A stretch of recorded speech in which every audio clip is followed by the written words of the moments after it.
رسمت البشر في قلبي ونبض السعد قد خفقا، سهيل فيك قد أمسى نجوما تبعث الألقا. رسمت البشر في قلبي ونبض السعد قد خفقا، سهيل فيك قد أمسى نجوما تبعث الألقا. رسمت البشر في قلبي ونبض السعد قد خفقا. وعلى آله وأصحابه ومن والاه. إن الحمد لله نحمده تعالى ونستعينه ونستغفره ونستهديه، ونعوذ بالله من شرور أنفسنا وسيئات أعمالنا. من يهده الله فلا مضل له، ومن يضلل فلا هادي له. وأشهد أن لا إله إلا الله وحده لا شريك له، وأشهد أن محمدا عبد الله ورسوله وصفيه من خلقه،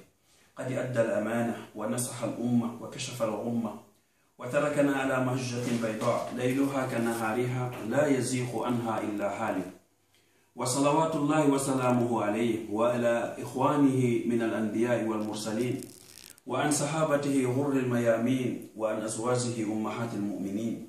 ومن تبعهم بإحسان إلى يوم الدين. يقول الله سبحانه وتعالى في كتابه العظيم: يا أيها الذين آمنوا اتقوا الله حق تقاته ولا تموتن إلا وأنتم مسلمون. يا أيها الناس اتقوا ربكم الذي خلقكم من نفس واحدة وخلق منها زوجها وبث منهما رجالا كثيرا ونساء، واتقوا الله الذي تساءلون به والأرحام إن الله كان عليكم رقيبا. يا أيها الذين آمنوا اتقوا الله وقولوا قولا سديدا يصلح لكم أعمالكم ويغفر لكم ذنوبكم، ومن يطع الله ورسوله فقد فاز فوزا عظيما. أما بعد، ألا فإن أصدق الحديث كتاب الله تعالى، وخير الهدي وأحسنها هدي محمد صلى الله عليه وآله وسلم، وشر الأمور محدثاتها، وكل محدثة في الدين بدعة، وكل بدعة ضلالة، وكل ضلالة في النار. أجارني الله وإياكم من عذاب النار. أيها الإخوة المستمعون، يقول الحق سبحانه وتعالى في كتابه العظيم: كنتم خير أمة أخرجت للناس تأمرون بالمعروف وتنهون عن المنكر وتؤمنون بالله. وقال صلى الله عليه وآله وسلم فيما رواه مسلم عن حديث ابن عمر رضي الله عنهما قال: سمعت رسول الله صلى الله عليه وآله وسلم يقول: أمرت أن أقاتل الناس حتى يشهدوا أن لا إله إلا الله وأن محمدا رسول الله، إلى آخر الحديث. أيها المستمعون الكرام، بارك الله فيكم، حياكم الله وبياكم، وطبتم وتاب ممشاكم، وتبوعتم في الجنة مقعدا. أسأل الله رب العرش العظيم أن يغفر لي ولأمي ولأبي ولجميع المسلمين والمسلمات، ولجميع أمهات المسلمين وآباء المسلمين والمسلمات، وأن يجعل لنا هذا في موازين حسناتنا حتى نلقاه في يوم لا ينفع فيه مال ولا بنون إلا من أتى الله بقلب سليم. أيها المستمعون الكرام، اليوم درسنا في هذه الوقت المباركة، في هذه الساعة المباركة، ألا وهي معرفة للأحاديث التي تبين عذاب النار، لأن الله سبحانه وتعالى حذرنا منه، وقال الحق سبحانه: يا أيها الذين آمنوا قوا أنفسكم وأهليكم نارا وقودها الناس والحجارة عليها ملائكة غلاظ شداد لا يعصون الله ما أمرهم ويفعلون ما يؤمرون. أيها المسلمون المستمعون، اعلم أخي المسلم أن هذا الباب واسع جدا جدا، وكلما ازددت معرفة المسلم فيه ازداد خوفه من ربه وإخلاصه له سبحانه وتعالى. ولكنه سأذكر شيئا يسيرا منه، سائلا لله سبحانه وتعالى أن يجعل هذا في موازين حسناتنا نحن المسلمين المستمعون. بارك الله فيكم. ألا وهي قول الله سبحانه وتعالى: كل نفس ذائقة الموت. musidɓe julɓe e yetti Allah subhanahu wa ta'ala wettani keneɗaɗo sallllahu alayhi wa alihi wa sallam haray fof ko yewtiden ɗo ka qur'an en wawata heɓugol tammo fiɗitagol fuu kono haray ko honɗum andintinte Allah subhanahu wa ta'ala o wi'i mofte Muhammad sallllahu alayhi wa alihi wa sallam ko enen ɓuri moƴƴude ko mofte adino enen sabu enen e yamire ko moƴƴi en gaɗay ko bonɗi haray hande yewtere men nden e o saayi ɗo e o leere ɗo haray ko andintingol honɗum ko ko wiyete lette ko ko wiyete lette yiite jahannam iyaka billah Allah daali ya ayyuha alladina amanu ko ono yomondimɓe Allah u anfusakum dande ko e mum enen worɓe ɓen e sonnaɓe ɓen e ɓiɓɓe men ɓen Allah daali ono worɓe ɓen taho ko onon woni hooreɓe ɓen ka galle ko onon woni président on ka galle ko onon woni commandant on général on ko galle dande ko e mum taho hikka ɗon hombo danda sonnajo ma o hikka ɗon hombo danda ɓiɓɓe ma ɓen ɗayɗo yo ɓiɓɓe ɓen arde ko sonnaɓe ɓen arata taw damɗon ɓeɗo e honɗum yiite wi'etege jahannam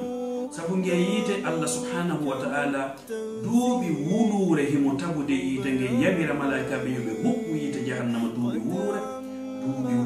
ha nge woni danewe pen ɓe wi'i Allah yiite nge huɓɓi Allah wi nge huɓɓali Allah wi'i huɓɓintinega kadi ɓe huɓɓintini nge duuɓi wulure watti duuɓi wulure aranere nden woni duuɓi guluji ɗiɗi ha nge woni boɗewe Allah malaika ɓe wi Allah nge huɓɓi Allah wi nge huɓɓali Allah wi huɓɓintinege duuɓi guluji tati lahira ñallal gotal ka Allah ko duuɓi men wulure gal ɓay noon nge huɓɓintinama ka tataɓum Allah wi nge huɓɓite nge ɓawli nge niɓɓiti pindon haɗa noon yani musidɗo julɗo si tawi a andi nge yiite jahannama nge Allah subhanahu wa ta'ala hebli fi kala yedduɗomo haray enen ngen hulay tataw hara enen kadi iɗen tawa e magge iɗen tawa e ɓe tawata ko yedduɓe Allah sabu hiɗen andi iblis ko bakkatu goto Allah yaltiniri mo yurmede makko nden yani nde o wino yo sujjan baba men adama o sali hiɗen andi baba men adama ko bakkatu goto waɗi ko Allah yaltiniri mo ka aljanna nde o wi'unamo wataw ñamo leggal ngal kanko e nene men Hawwa ɓe ñaami leggal ngal enen noon hande ko bakkatuji jel wonɗen wadde jemma e ñalorma bimbi e kikiɗe inen wadde bakkat haɗay koye hulu andite nge yite jahannama wona kaaje tun nge sabbi wona jinna tun Allah daali wa ma khalaqtu l jinna wal insa illa liya'budun mi tagirali on onon jinnaji ɗi e yimɓe ɓen si wona ha yo rewa nelaɗo sallllahu alayhi wa alihi wa sallam ɓe maaki huule yite jahannama hay koko fotata wa peɗum tamaro hulire ɗum no yite jahannam ɓurɗo hoyude lette yite jahannam ko darneteɗo e ko wi'ete poɗɗum tan darma si o darike ɗon gaandi makko ndi fatay ko o woni sumde ko itte noon sikke si neɗɗo ƴettama o nadama e nder nge yiite iyakaɓe ayna haɗa ko ayo musidɗo julɗo gorko e musidɗo julɗo debbo si tawi en andi danger woni e nge yiite jahannama yiite nge tawata nge wowlay yiite nge tawata nge mari daande yiite nge tawata nge mari ɗengal yiite nge tawata nge wowla yimɓe fof nana en ɓurta e hulude Allah subhanahu wa ta'ala nelaɗo sallllahu alayhi wa alihi wa sallam maki yu'ta bi jahannama yawma alqiyama wa laha 70,000 zimam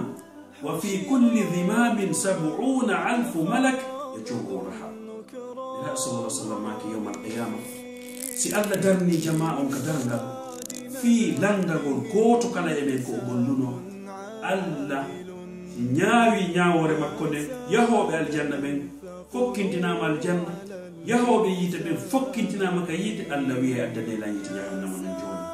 elaɗo maki yiite jahannama holno addirte yiite jahannama no mari ɓoggi guluuji 70 ɓoggi guluuji 70 haɓɓirte yiite jahannama ɓoggol gotol be malaika guluuji 70 hino jogiti ɓoggol gotol ɓeɗo pooɗata yiite jahannama ngen hara hinge wowla hara hinge sonka hara hinge inna Allah honto yeddunoɓe maɓɓe Allah honto sarinoɓe waɗi ko yamirraɓe kon Allah honto sonnaɓe ɓe tawata ko accunoɓe modiɓɓe maɓɓe yahi walani gorko goɓe tuubali ha ɓe maayi ko honto worɓe accinoɓe sonnaɓe mum tawa ɓe maayi ɓe tuubali honto ɓeɗo woni honto sonnaɓe ɓe tawata ɓe jaɓatano wadde hijab honto sonnaɓe ɓe tawata ɓe jaɓatano ɓornade coñci l'islam honto worɓe ɓe tawata ɓe fembayno ba'e maɓɓe ɗen ɓe nandintino heferaɓe ɓen honto ɓeɗo woni honto kafidunoɓe ma e goɗɗum ngo ko wona an Allah subhanahu wa taala hande Allah ko min yottantuma Allah subhanahu wa taala yamira yite nge yo ar nelaɗo sallllahu alayhi wa sallam e maki si yite jahannama no addede hay malaikaɓe ɓen waɗe koppi mum ɗin ka leydi sabu kolol darane waɗo inchallah. Assalamu aleykum wa rahmatullahi wa barakatuh. تسبيحا له سبحانه رب عظيم الشان يعلو ولا يعلى وجل علوه وصفاته كملت بلا نقصان